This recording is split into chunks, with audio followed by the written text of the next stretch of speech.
Desde os primórdios da civilização, as guerras têm sido uma realidade inescapável da experiência humana. Provavelmente, os primeiros conflitos que experimentamos se deram de modo semelhante aos animais, de maneira instintiva e natural, por defesa de território ou disputa por acasalamento. No entanto, nossa maldade e capacidade de destruição evoluíram de forma inversamente proporcional à nossa consciência e capacidade de raciocínio. Se pararmos para pensar, isto é extremamente contraditório, não é? Nossa habilidade de reflexão deveria nos levar a escolhas dignas do adjetivo conferido a nós por excelência, o humanismo, atitudes que priorizam o cuidado ao invés da violência, a razão em detrimento das paixões, que podem nos levar a ferir o próximo sem que haja sequer um motivo para isso. Mesmo assim, às vezes nosso juízo consegue falar mais alto. E com o tempo a sociedade percebeu a necessidade de estabelecer regras para mitigar os horrores da guerra e garantir, minimamente, um resquício disso que estamos chamando de humanidade, mesmo nos conflitos mais brutais. Hoje iremos abordar essa temática tão cara a nós e falar sobre as regras e convenções que foram criadas para determinar o que pode ou não ser feito durante os conflitos armados. Por mais que esse assunto tenha ficado popular na era moderna, com as grandes guerras do século XX e sua discussão tenha sido ampliada com a globalização dos meios de comunicação, suas origens têm raízes profundas. Já na antiguidade, em civilizações como a Grécia clássica e o Império Romano, algumas considerações éticas começaram a emergir. A noção de que certos atos eram inaceitáveis, mesmo em tempos de conflito, começou a ganhar espaço. Contudo, nessa época, essas considerações eram vagas e baseadas em princípios morais em vez de leis codificadas. Mesmo assim, alguns líderes militares notáveis, como Alexandre o Grande, eram conhecidos por suas tentativas de minimizar o sofrimento de civis durante campanhas militares. Com o advento da Idade Média, uma nova camada de ética de guerra começou a se desenvolver através dos códigos de cavalaria. Os cavaleiros eram considerados a elite militar da época, e deles era esperado não apenas lutar com bravura no campo de batalha, mas também seguir padrões éticos elevados. Os códigos da cavalaria se popularizaram e se infiltraram no senso comum, sendo idealizados por serem frequentemente retratados de forma romântica, através de histórias narradas em livros, peças de teatro e, mais recentemente, filmes. Seu código introduziu princípios que buscavam limitar o sofrimento dos não combatentes e promover um tipo de honra na guerra. No entanto, essas normas eram muitas vezes mais observadas em sua violação do que em sua prática rigorosa. Essa ideologia avança para a Idade Moderna, inspirada nesse código de conduta que busca a honra em primazia. Nesta época, grande parte da classe de oficiais dos exércitos era formada pela aristocracia, homens que dispunham de bens e poder político, frequentemente associados à nobreza. No entanto, ainda não se tinha nenhum acordo estabelecido. Por isso, os comportamentos eram guiados apenas através dos princípios de dignidade e honraria. Isso implica que, caso alguma norma fosse descumprida, nenhuma consequência recairia sobre quem a violasse. É claro, as pessoas poderiam perder sua honra, o que, em último caso, poderia gerar efeitos até mesmo para sua família. Porém, não podemos esquecer que estamos falando sobre casos de guerra, situações de conflito, em que muitas vezes atrocidades conseguem ser facilmente justificadas pela crise que se estabelece nesses momentos. Assim, o que é considerado ético e honrado em tempos normais pode se tornar estratégia de batalha em períodos de confronto. Um exemplo que podemos citar em relação a esse momento histórico é o fato de que era considerado proibido atirar de forma deliberada em oficiais, pois isso era considerado bárbaro, portanto, deveria ser evitado. Hoje, conseguimos perceber que isso provavelmente foi estabelecido pela própria aristocracia, que visava se proteger, já que boa parte dos códigos que regiam a sociedade, sejam eles de vestimenta, etiqueta, higiene ou mesmo de ética durante guerras, partia dessa classe social, que era considerada a elite. Mas se ao ignorar esse código fosse possível chegar à vitória e, consequentemente, ao fim do combate, é provável que não haveria honra que pudesse evitar que um oficial fosse poupado em detrimento de centenas ou milhares de pessoas, civis ou militares. E foi justamente isso que aconteceu durante a guerra travada em busca da independência dos Estados Unidos contra os britânicos. Pelo menos é isso que dizem algumas fontes. Como sabemos, o país norte-americano é um dos países mais patrióticos do mundo. E o orgulho em relação à sua história, sobretudo às suas conquistas, é algo encarado com muita seriedade. Inclusive, esse episódio é conhecido e estudado por lá como a Revolução Americana. Devido à relevância atribuída, muitos personagens que fizeram a diferença nesse combate se tornaram verdadeiros heróis de guerra. Esse é o caso de Timothy Murphy, aclamado por ser um sniper que, sob ordens do pioneiro Daniel Morgan, atirou deliberadamente e matou alguns oficiais britânicos, entre eles o general Simon Fraser. O que foi essencial para a Batalha de Saratoga e para o conflito como um todo. Como dissemos, nem todas as fontes concordam com a veracidade desses fatos, mas é algo engendrado no imaginário estadunidense e um exemplo claro de uma quebra de conduta que se transformou em uma estratégia de guerra. Infelizmente, esse não foi um caso isolado. Por isso, o final do século XIX trouxe mudanças significativas na abordagem internacional para regular a guerra, principalmente por conta do avanço das tecnologias, batalhas e armas de guerra. Essa é uma época conhecida pelo nascimento de muitas matérias científicas, além de ser amplamente influenciada pelos ideais do iluminismo, que pregava vários conceitos humanistas e apelava para o uso da razão.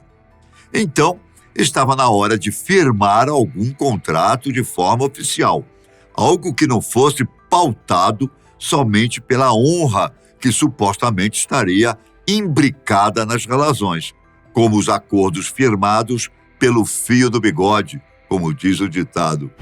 Dessa forma, surgiram as convenções internacionais, pactos firmados entre vários países visando regulamentar, o quanto fosse possível, as batalhas travadas nas guerras. As principais foram as convenções de Genebra e Haia, como veremos a seguir. É claro que, por se tratar de tratados e convenções assinados por muitos países ao redor do mundo, muitas pessoas estiveram envolvidas para que isso fosse possível. No entanto, é possível apontar um nome que foi uma peça-chave e é considerado como idealizador desses movimentos. Dunant foi um filantropo suíço nascido em uma família abastada que tinha um futuro bastante promissor, pois tinha a missão de assumir e comandar os negócios que seriam herdados. Ele teve uma formação bastante privilegiada e desenvolveu um senso moral e humanitário bastante proeminente, o que fazia com que ele estivesse engajado em atividades de caridade com frequência. Em 1859, ele viajou para a Itália a negócios e chegou em uma região que tinha sofrido pela Batalha de Solferino há pouco tempo. O combate havia sido bastante violento, E o filantropo percebeu que as forças médicas dos exércitos não estavam sendo capazes de dar conta de toda a demanda gerada. Ele testemunhou o sofrimento dos feridos e doentes, tanto entre os próprios soldados quanto entre os civis afetados pelo conflito. Impressionado e profundamente comovido com a falta de assistência e cuidado, ele tomou a iniciativa de organizar ajuda voluntária, independentemente de sua filiação militar. Esse episódio inspirou Henri Dunant a publicar Uma Lembrança de Solferino, em 1862, um livro que delineava suas observações sobre a necessidade de organizar sociedades de socorro em tempos de guerra para prestar assistência médica aos feridos. Ele propôs a formação de grupos de voluntários que, sob o símbolo de uma cruz vermelha sobre fundo branco, ofereceriam ajuda humanitária neutra e imparcial. Assim nasceu o Comitê Internacional da Cruz Vermelha, CICV, ou simplesmente Cruz Vermelha, como é mais conhecida. A partir desses eventos, as atividades econômicas e empresariais de Dunant ganharam o segundo plano em sua vida, e ele passou a se dedicar a juntar esforços para atenuar o sofrimento humano causado pelas guerras. Um desses empenhos foi justamente a realização da Convenção de Genebra, que teve sua primeira edição em 1864.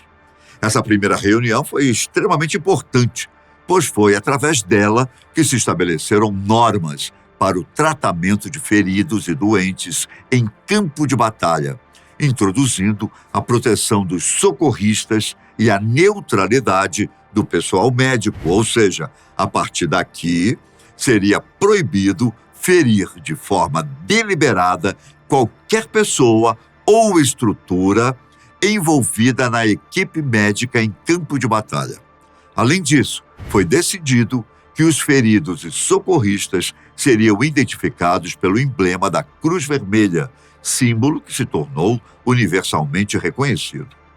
Na mesma linha, foram realizadas as convenções de Haia, nos Países Baixos, com intuitos semelhantes de regulamentar o comportamento dos Estados em tempos de guerra e conflitos armados. A primeira conferência, em 1899, deu origem à Convenção para a Pacificação Internacional de Conflitos Armados, estabelecendo as primeiras normas sobre a condução ética dos conflitos. A segunda Conferência de Haia, em 1907, resultou em várias convenções e declarações adicionais, abordando temas como os direitos e deveres dos poderes neutros, a definição de combatentes e prisioneiros de guerra, além de regras para a guerra naval. Essas convenções, frequentemente chamadas de Leis da Guerra de Haia, proibiram o uso de armas envenenadas, balas expansíveis e ações que causassem sofrimento desnecessário. Além disso, a Convenção de Haia para a Proteção de Bens Culturais em caso de conflito armado, adotada em 1954, expandiu a proteção para o patrimônio cultural, proibindo sua destruição ou apropriação indevida durante conflitos armados. Como comentamos, em 1864, foi realizada a primeira edição da Convenção de Genebra, mas ao longo do século XX foram feitas pelo menos mais 3 conferências, além dos protocolos adicionais que vieram para reforçar aquilo que estava sendo estabelecido.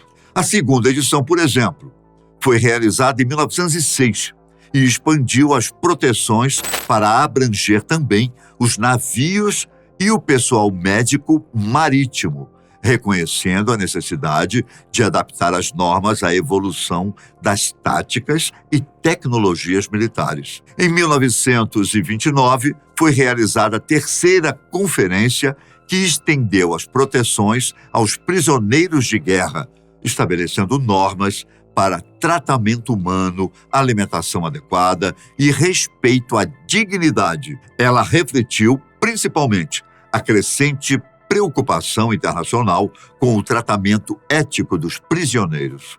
A quarta edição, realizada em 1949, foi resultante dos horrores da Segunda Guerra Mundial e expandiu a proteção para incluir civis em tempos de guerra.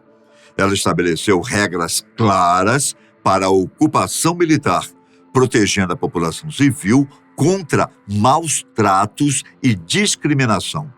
Foi um marco significativo no desenvolvimento do direito internacional humanitário. Contudo, uma das principais contribuições dessas convenções está justamente naquilo que esteve presente desde seu princípio: a proteção das equipes médicas nos campos de batalha. Os médicos desempenham um papel vital na mitigação do sofrimento humano durante a guerra, proporcionando cuidados imparciais e necessários a todos os feridos, independentemente de sua filiação ou origem. Atirar em médicos não apenas viola a ética médica, mas também agrava o impacto humanitário do conflito. O princípio da proteção dos médicos em zonas de combate visa garantir que locais de tratamento médico, como hospitais de campanha, sejam respeitados como zonas neutras e imparciais. Isso facilita o acesso seguro dos feridos e doentes aos cuidados médicos e permite que os profissionais de saúde atuem sem temor de serem alvos de hostilidades. Ao respeitar a humanidade dos médicos, as partes em conflito reconhecem a necessidade de preservar um espaço seguro para a prestação de assistência médica.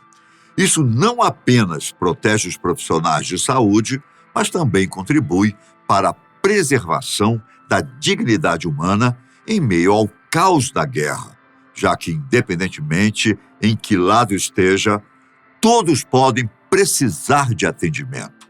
No entanto, mesmo com tantas normas e tratados assinados ao longo dos anos, podemos imaginar que nem sempre eles são cumpridos. Especialmente porque, como vimos anteriormente, aquilo que é tratado como um código de conduta, eventualmente pode se tornar uma estratégia de guerra. E, infelizmente, abater equipes e instalações médicas está no topo dessa lista. Durante a Primeira e a Segunda Guerra Mundial, houve testemunhos trágicos de descumprimento dos acordos internacionais que protegem profissionais de saúde. Um exemplo emblemático ocorreu durante o cerco de Leningrado, na Segunda Guerra, quando hospitais foram atingidos e profissionais de saúde foram diretamente visados pelos ataques inimigos. Além disso, infelizmente, existem exemplos contemporâneos, como é o caso da guerra travada entre Israel e o Hamas. Um hospital em Gaza foi atingido por uma explosão que deixou centenas de mortos e feridos. O Hamas acusou Israel pelo ataque, enquanto as autoridades israelenses afirmaram que a explosão ocorreu após um foguete lançado pelo grupo extremista Jihad Islâmica, que tinha como alvo original o seu território. No entanto, de acordo com o jornal americano The Washington Post, pelo menos 11 hospitais situados na faixa de Gaza foram danificados por bombardeios desde o início da guerra entre Israel e o grupo extremista.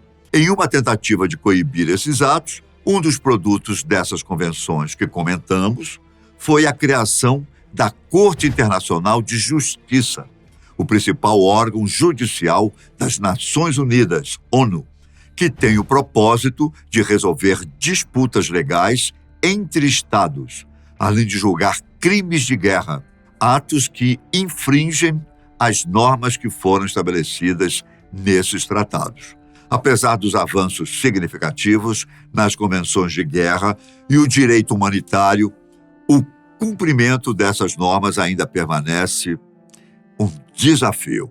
Como vimos, guerras recentes trouxeram violações flagrantes das convenções de Genebra, com ataques a hospitais e médicos sendo documentados em vários conflitos atuais. A guerra moderna, frequentemente caracterizada por conflitos assimétricos e o envolvimento de grupos não estatais, apresenta desafios únicos para a aplicação efetiva das regras de guerra. A utilização de táticas guerrilheiras e a presença de combatentes misturados com a população civil complicam a identificação de alvos legítimos e aumentam o risco de danos colaterais. Além disso, o avanço tecnológico e a mudança na natureza dos conflitos introduziram novos dilemas éticos. O uso de drones e a cyberguerra, por exemplo, desafiam as concepções tradicionais de fronteiras e a distinção entre combatentes e não combatentes. O futuro das regras de guerra exigirá adaptação contínua para lidar com esses desafios emergentes.